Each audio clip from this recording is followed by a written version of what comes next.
Assalamu alaikum. Thank you for joining us today at ICNA for Social Justice, Council for Social Justice. I have here today my friend Moghitha Alhaassan-Alkibisi. She's a certified counselor with Fairfax County Public Health. Yes.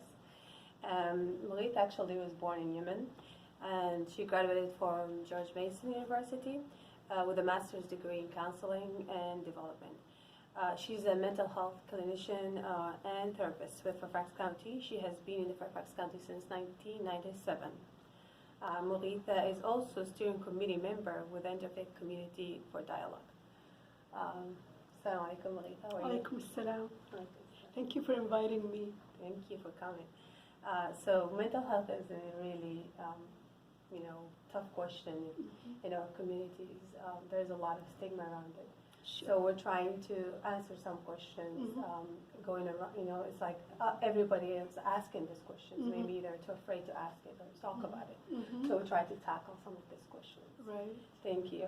So the first question is, what is mental health? Mental health is an illness.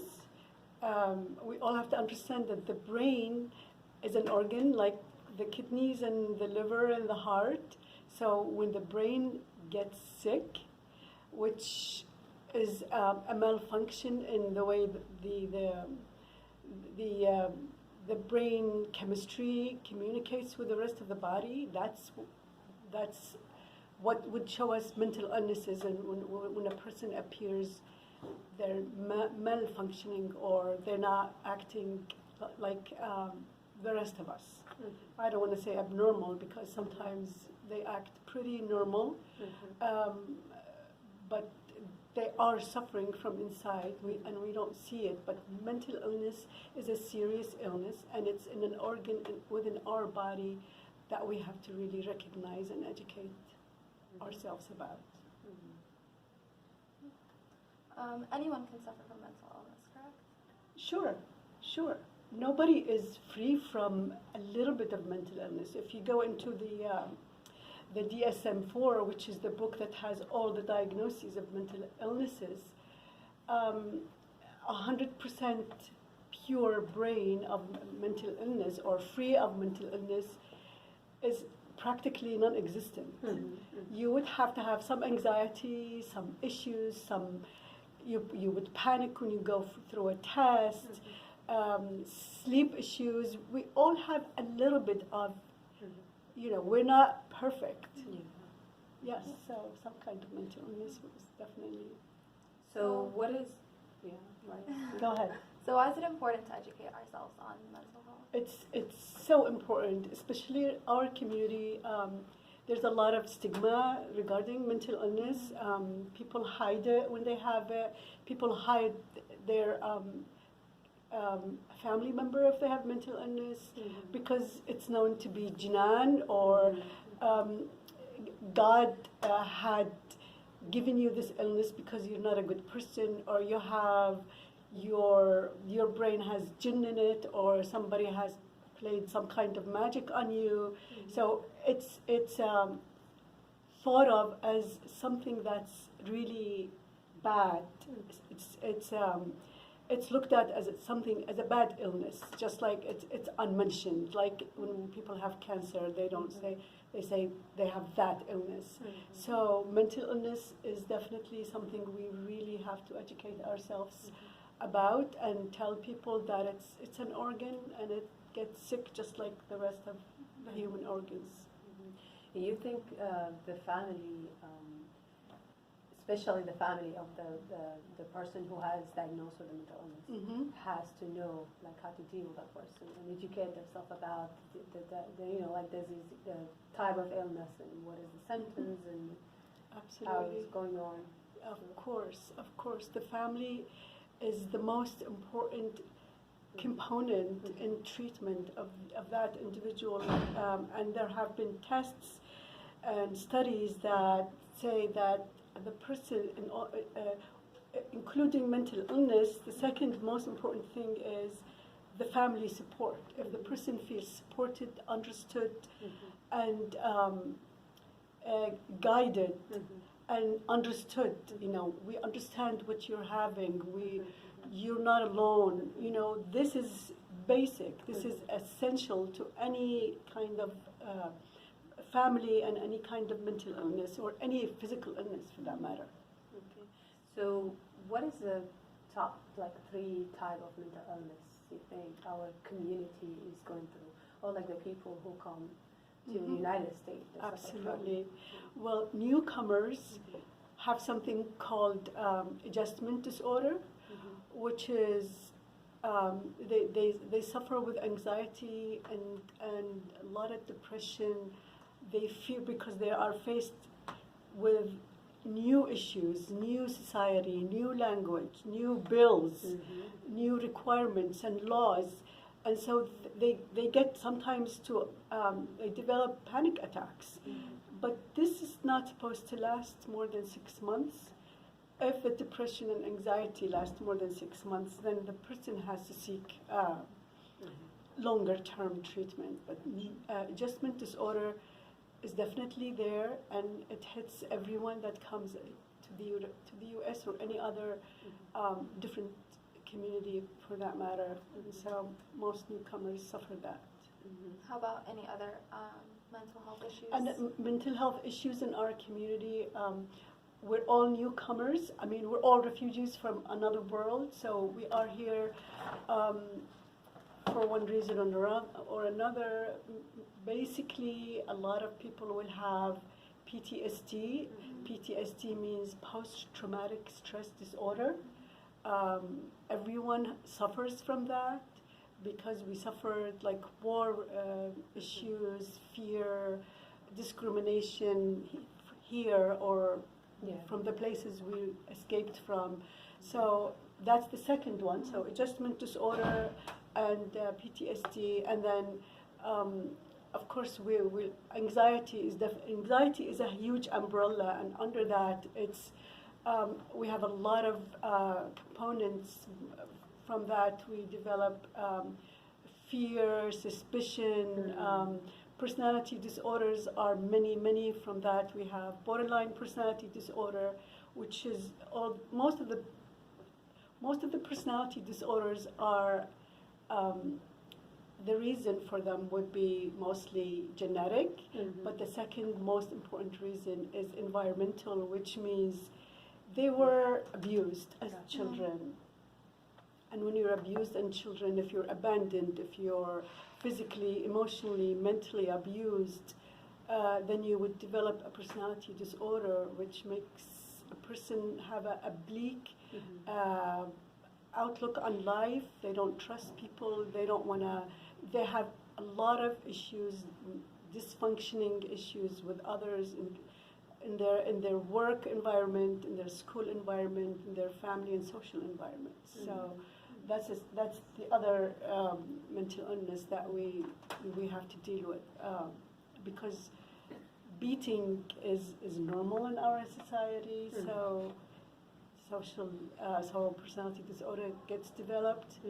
And the other one is also we have schizophrenia, because we're humans like the rest of the world, and so people do develop mental illness, which is an organic mental illness. So that's another issue that we develop. So yes. How about our teens, like the teens in our society, especially coming from a different background? Like Sure. I know, like from your experience, you've been working for a long time with people who has family coming from different culture who came to the United States, Right. and then they asking their kids, like to be this, people like back home or Right. whatever they come from, Right. and then what do you see in the Muslim teens or in the All right. community? First of all, our teens are very sensitive people, and the most important thing to them is to belong, is to belong to their the peer group and to be part of this society. And they really feel like this is where I belong. I like it because the school, they are taught by teachers who have studied the ways and communication, the ways, and so everything seems kind and beautiful and easy to deal with, and the way people dress up and the fun factors in the school environment. And then they come home and their parents yell at them from the moment they get into the house. Why are you dressed like this? Why do you look like this? Why don't you know? Go and pray. And so they develop this negative attitude towards coming home. And so their issue would be either being extremely defiant, or they totally don't want to have anything to do with their families, and they're ashamed because our families are not as fun, and they're old-fashioned, and they don't understand us. This is a basic thing for the teenagers. And so they would develop defiance, and they would develop, like the rest of the teenagers in the world, if they feel they don't belong, then they would be depressed, and then God forbid, there is a lot of statistics these days that there's a lot of suicide taking place. And I'm hoping that if we have a strong religious value that's being transmitted, imparted to our kids, to have them value our religion in a very comforting, warm, and home environment, to make them feel like there's nothing to be ashamed of, to show them that we understand, we speak the language, we understand teens, we understand that they must have friends, and they must have some dress, but we can tell them, you know, you can pray, but it's good also for your soul. It's an exercise. It makes you clean. You know, make the religion look welcoming and embracing. This way they will be, you know, proud of their heritage, and they would welcome it. So those are the issues, I think, that are important to look at as far as looking at our teens. As a college student, a lot of what you mentioned, I've witnessed myself. Okay. And what I hear in my my circles and around me and everything in college is that people who are depressed or who have anxiety, who confide in their parents or their families, most of the time their parents just say, "Oh, you just need to pray more," or "Oh, you just need to start reading Quran," or something like that, instead of actually like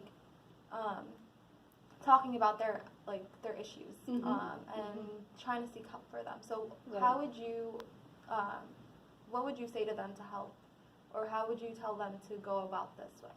Very important question. The teenagers don't want to be told you just have to pray, just like adults.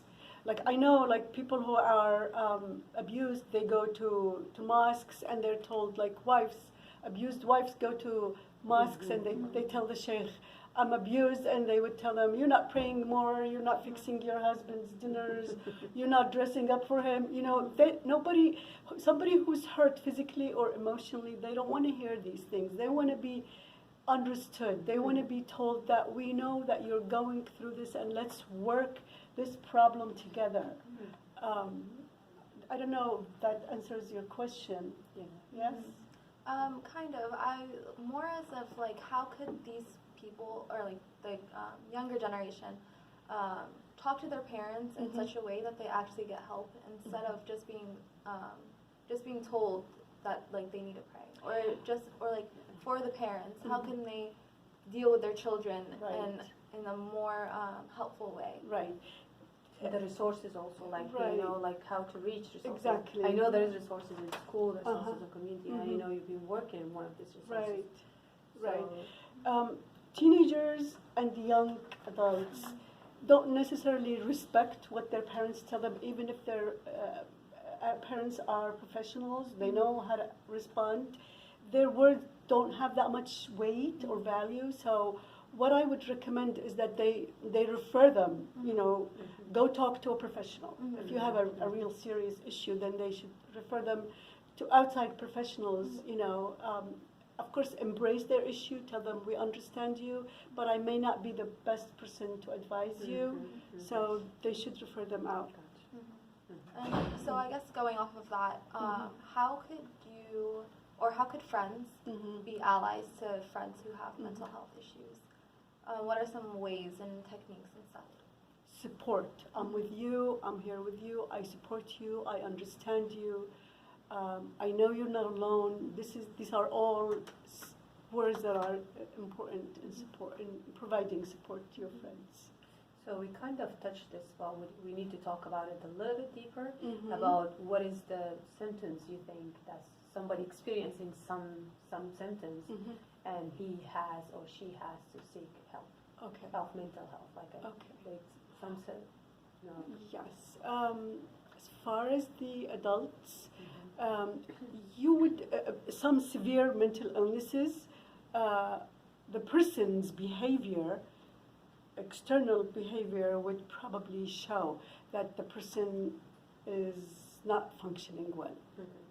You know, it would be pretty obvious. That's the severe cases. That is if you're severe case. Some people with anxiety, it won't necessarily show all the time unless they have panic attack. And some people who are depressed may not show. They're just hurting inside.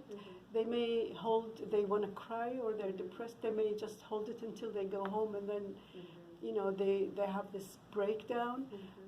Not all illnesses are pretty obvious, but we have to be observant of our close members of the family and see how they function on a daily basis. If you are malfunctioning on a daily basis, if you have, let's say, obsessive compulsive disorder, which is OCD, the short for that is OCD, then you would not sleep at night. You would be cleaning, organizing, counting, washing your hands numerous times, going to make sure the door is closed numerous times. This is malfunctioning. That's obvious to people, and they would notice it and refer them to a professional for counseling or medication. So You always mention we notice the person suffering. Does that indicate the person who's going through mental illness, they're in denial, or like they're not going to seek help? That's most of the cases.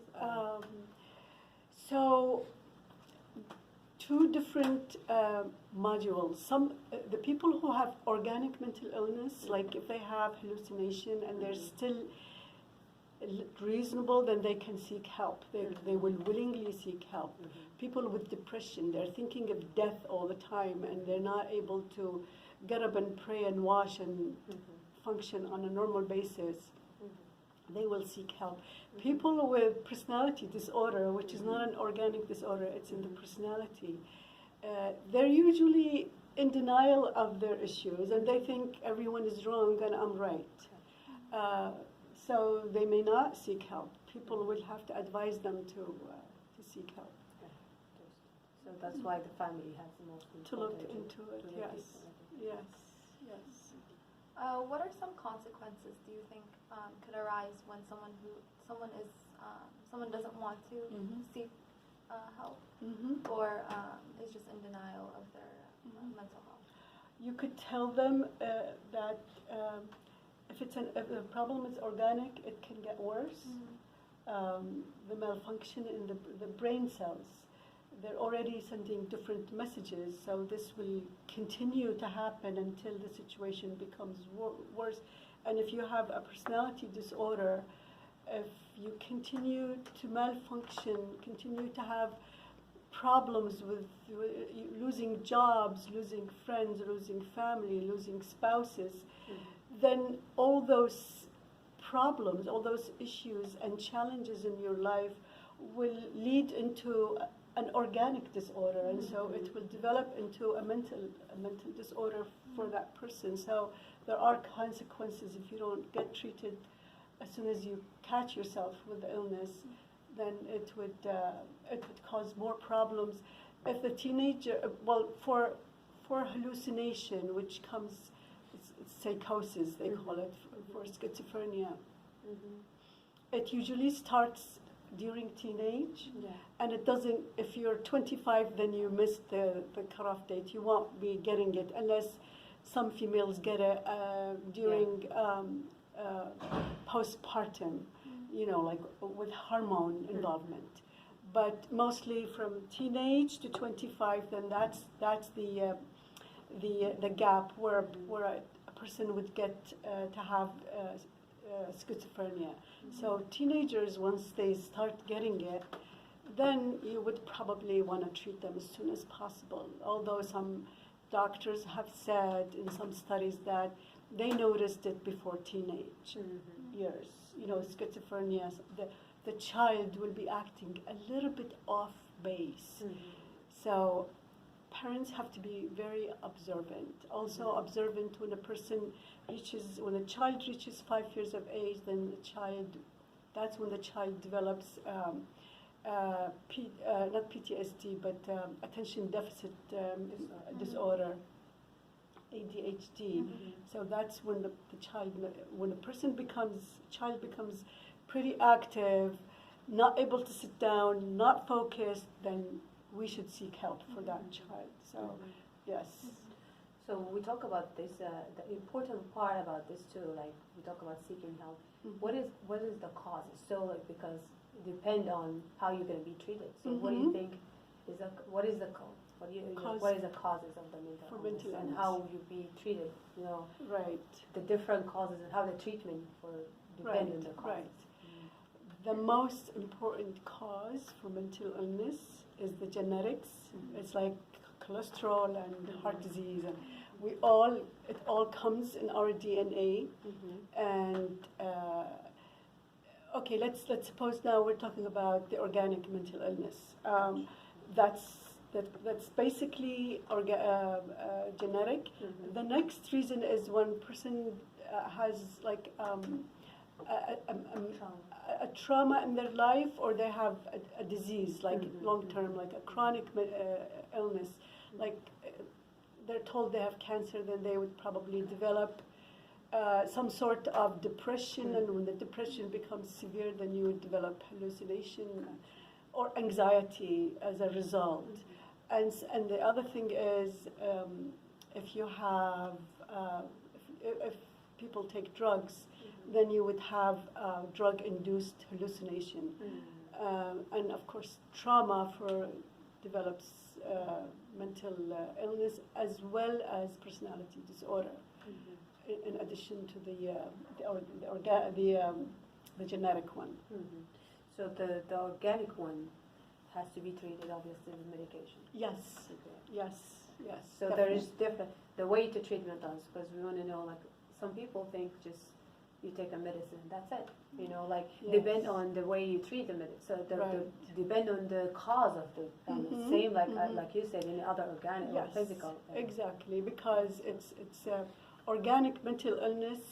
It's a malfunction of the brain cells. So the only thing to treat that is by medication.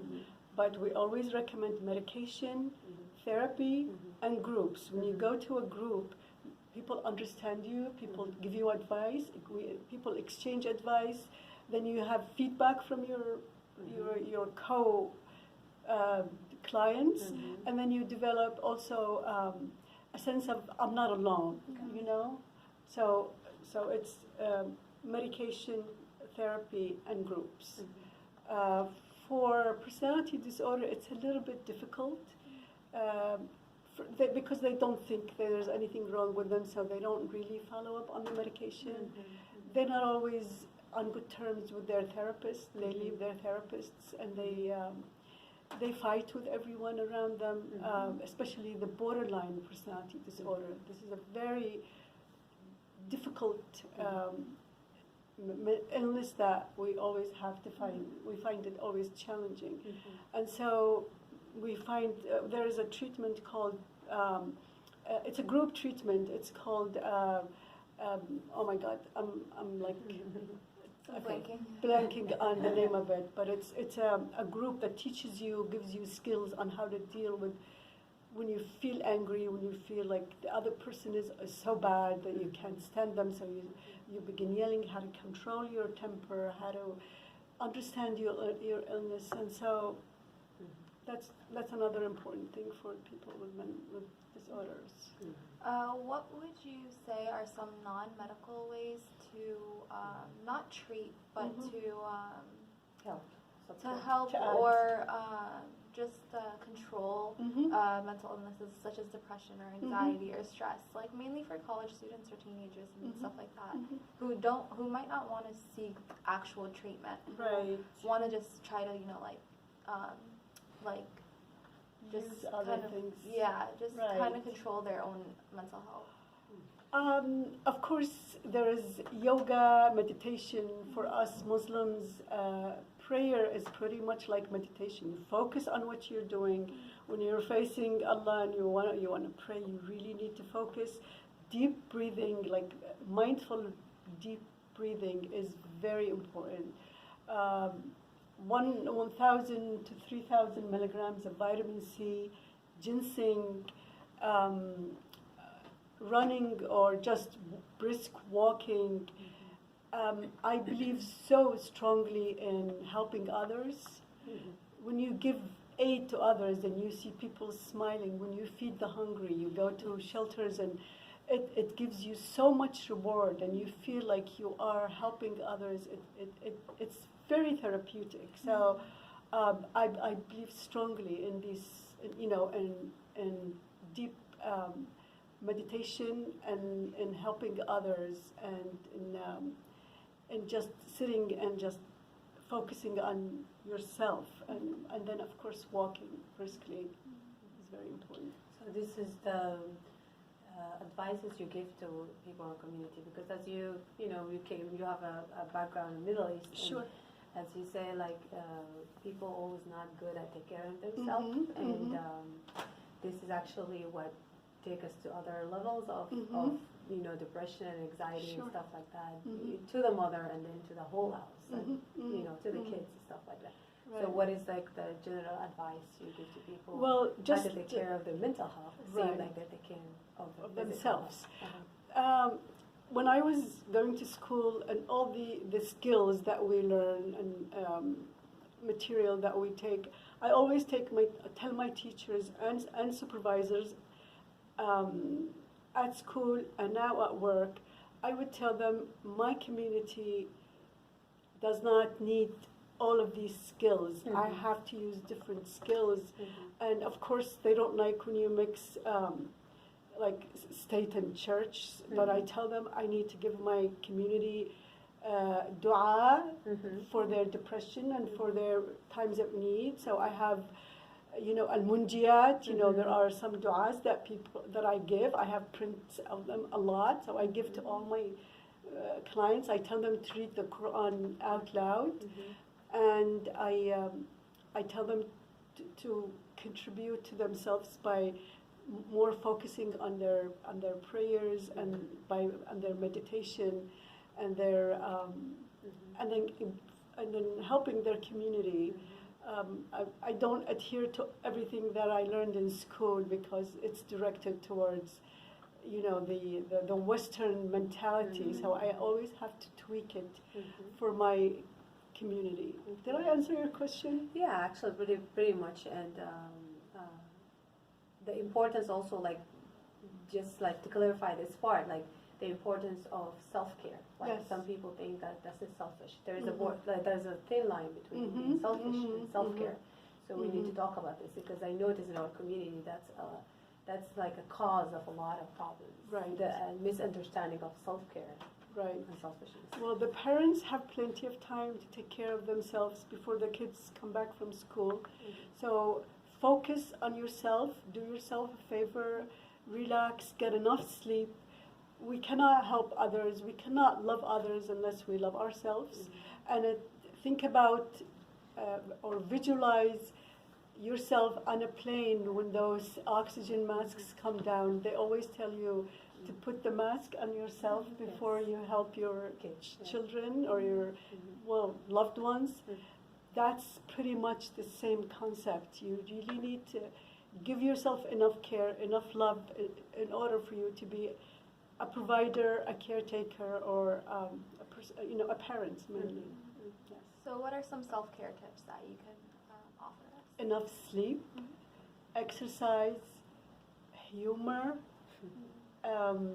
friendship. Socialization is very important. If we isolate ourselves, we don't learn anything. I think for our Muslim society, this is very important. I think that we all have to learn English. Yes. And we have to understand that we have to be part of the society. Children in order for them not, I'm going to go back to the old question, Yes. in order for them to not to be ashamed of us, our parents, they have to see that you are part of this society. You are knowledgeable. You know the ropes of the American society. You are part of this life that we came in. They're not dumb. They know we came here to live a better life. So we show them that better life. We're not going to tell them, oh, these are kafirs and we're not going to do anything like them. Yeah. You know, they know we came here for a better life, and everything here is not about kafirs. There's a lot of people in this country are wonderful, humanistic people that we need to learn a lot from. So we pick from them the best things, and we teach them our best things. So we add to this beautiful society our beauty and our essence of our religion and our values, and we learn a lot from them, and we let our children know about that. Thank you. Thank you so much. It was my pleasure. I hope it was Thank beneficial. You, yes. Yeah. I think you've summarized everything pretty well, and Thank you. hopefully it benefits someone. In the Inshallah. community, That inshallah. would be wonderful. My pleasure. Thank you everybody for staying with us, and hopefully this small conversation helped a lot of people answer the questions they've been asking themselves. And thank you for following ICNA CSJ, for ICNA for Social Council for Social Justice, and see you next time.